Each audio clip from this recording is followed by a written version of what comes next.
রাত পোহালেই বিশ্বকাপ মিশন শুরু করতে যাচ্ছে বর্তমান বিশ্ব চ্যাম্পিয়ন আর্জেন্টিনা। বাংলাদেশ সময় সকাল 7টায় নিজেদের প্রথম ম্যাচে আলজেরিয়ার মুখোমুখি হচ্ছে লিওনেল মেসির দল। যারা আলজেরিয়ার নাম শুনেই ভাবছেন আর্জেন্টিনা খুব সহজে ম্যাচ জিতে যাবে, তাদের জন্যই এই ভিডিও।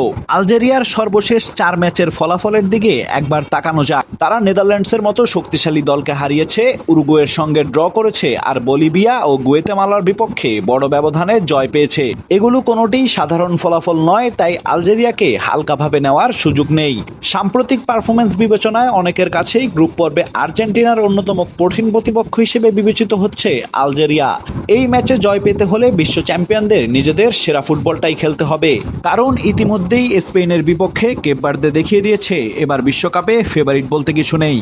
তাই পরিসংখ্যানের বাইরে গিয়েও আলজেরিয়ার সাম্প্রতিক পারফরমেন্স বলে দেয় তারা আর্জেন্টিনার জন্য মোটেও সহজ প্রতিপক্ষ নয়। অন্যদিকে আর্জেন্টিনাও টানা দ্বিতীয় বিশ্বকাপ জয়ের লক্ষ্য নিয়েই মাঠে নামছে। Lionel Messi, Julian Alvarez, Lautaro Martinez নিয়ে গড়া দলটি নিজেদের স্বাভাবিক ছন্দে খেলতে পারলে যে কোনো প্রতিপক্ষের জন্যই বড় হুমকি। সব মিলিয়ে আর্জেন্টিনা ফেভারিট হলেও আলজেরিয়াকে ছোট করে দেখার সুযোগ নেই। বিশ্বকাপের মঞ্চে রোমাঞ্চকর এক লড়াইয়ের অপেক্ষায় হয়তো আলজেরিয়া, তবে সব দিক দিয়েই কিছুটা এগিয়ে থাকবে আর্জেন্টিনা।